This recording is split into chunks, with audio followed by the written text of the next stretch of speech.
우리의 디지털 역량을 전 산업 분야에 결합시킨다면 추격형 경제에서 선도형 경제로 거듭날 수 있습니다. 그것이 디지털 유지의 목표입니다. 오늘의 키워드는 데이터 활용입니다. 안녕하세요. 스마트 모빌리티 센터 김현명입니다. 데이터 포올, 디지털 뉴딜의 데이터 활용은 모든 국민에게 혜택이 주어져야 합니다.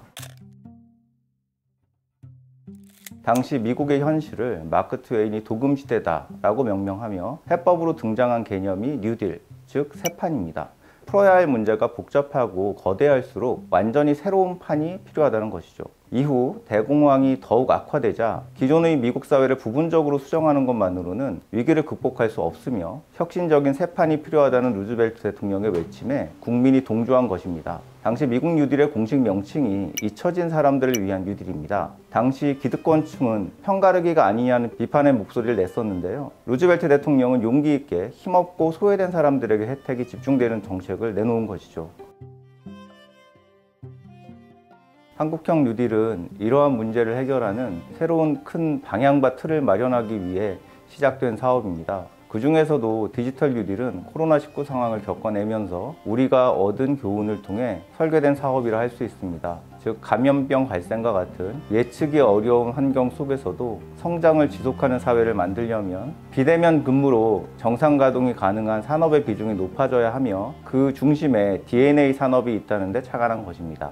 디지털 뉴딜 역시 지금까지 DNA 산업 지원과는 차원이 다른 혁신적인 철학과 새로운 틀을 마련해야 하고요. 산업 구조 재편을 통한 경제 성장과 고용 창출을 동시에 달성할 수 있도록 진행되어야 합니다.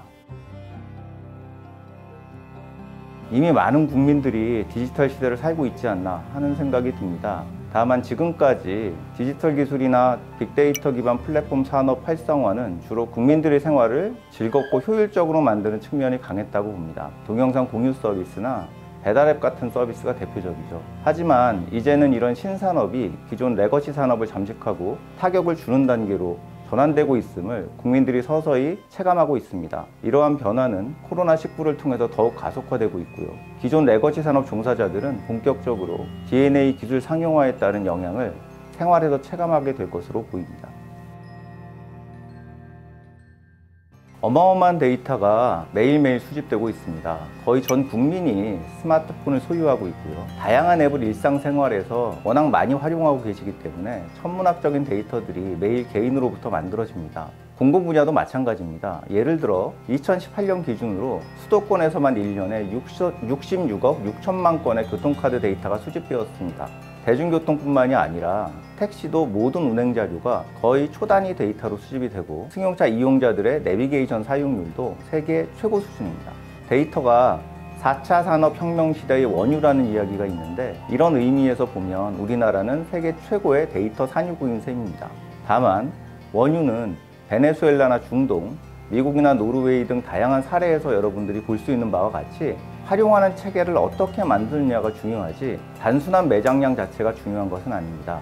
이러한 점에서 디지털 뉴딜에서 만들 데이터 활용 거버넌스가 우리의 미래에 매우 중요하다고 봅니다. 저는 일단 쉬운 것부터 시작했으면 합니다. 예를 들어 영국의 글래스고에서는 에너지 사용량을 소규모 구역별로 시민들이 볼 수 있도록 공개하는 사업을 했었습니다. 이 사업을 통해서 시민들이 각 공공기관 건물이 어느 정도의 에너지를 사용하고 있는지를 알 수 있게 되었고요. 효과는 즉각적으로 나타났습니다. 지역 내 29개 학교에서만 5개월 만에 5억 원의 에너지 비용이 절감되었습니다. 데이터 공개만으로 세금 사용의 비효율성을 즉각적으로 줄인 사례죠. 우리나라에서도 비슷한 사업을 할 수 있습니다. 대표적인 예로 우리나라의 버스들은 중공영제 하에서 국가의 보조금에 의해서 운영되는 경우가 많습니다. 이 경우 적자가 나더라도 지자체 예산으로 손실이 보전되기 때문에 회사는 운영 효율화를 고민할 필요가 적고 이에 의한 비효율이 상당히 큽니다. 이 문제는 데이터 공개만으로도 사실 많은 부분이 해결 가능합니다. 교통카드 데이터와 보조금 지급액이 모두 국가의 데이터로 남기 때문이죠. 각 지자체별로 승객 1인당 수송 원가나 보조금을 공개하면 각 지자체나 버스 회사들이 글래스고와 동일한 노력을 기울일 수 있도록 만들 수 있습니다. 자료 공개를 통한 투명성 확보와 이에 따른 공공부문의 효율화가 가능하다 볼 수 있죠. 공공데이터의 막대한 규모나 질을 생각했을 때 공공데이터가 올바른 방향과 형식을 통해 개방되면 천문학적인 경제적 효과를 만들 수가 있습니다.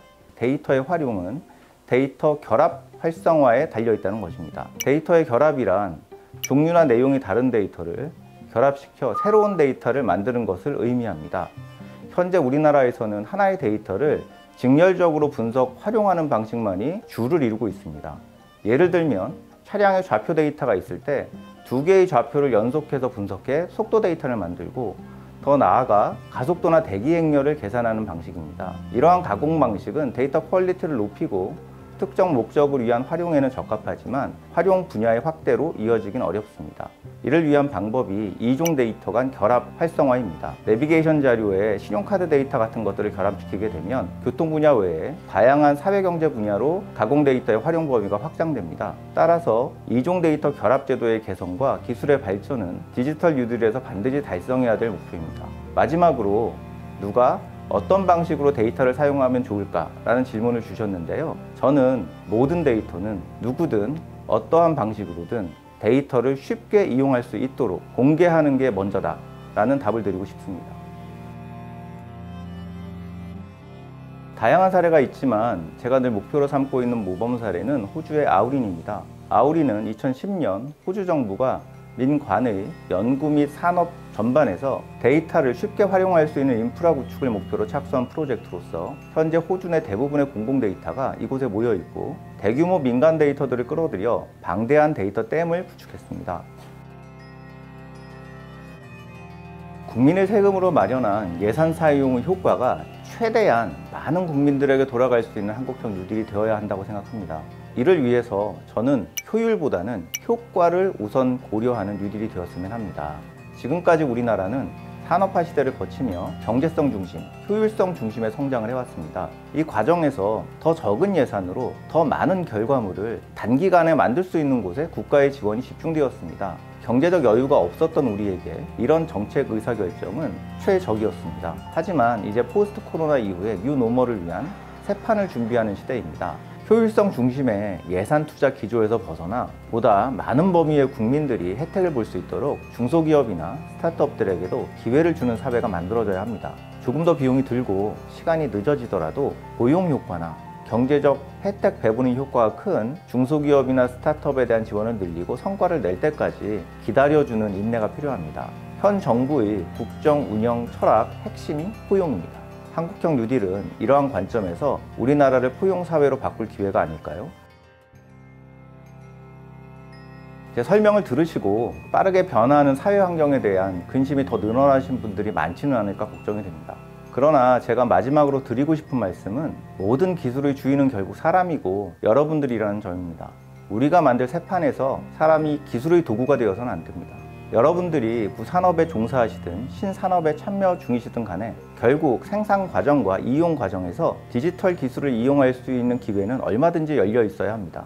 많은 사회 구성원들이 문제를 적극적으로 발견해 알리고 있고 정부도 여러 개선책을 마련하고 있습니다. 사람이 기술의 도구가 되지 않도록 정부가 지속적으로 정교한 제도를 만들어야 하고 우리 국민들 역시 마찬가지로 깨어 있어야 합니다. 정부도 디지털 대전환 사회에서 한 사람의 국민이라도 낙오되지 않고 그런 혜택을 누릴 수 있도록 한국형 뉴딜을 보다 정교하게 추진해 주셨으면 합니다. 디지털 뉴딜의 본질은 DNA 산업의 발전이 중요한 것이 아니고 생산자에서 시작해 이용자에서 끝나는 사람을 위한 사업이기 때문입니다.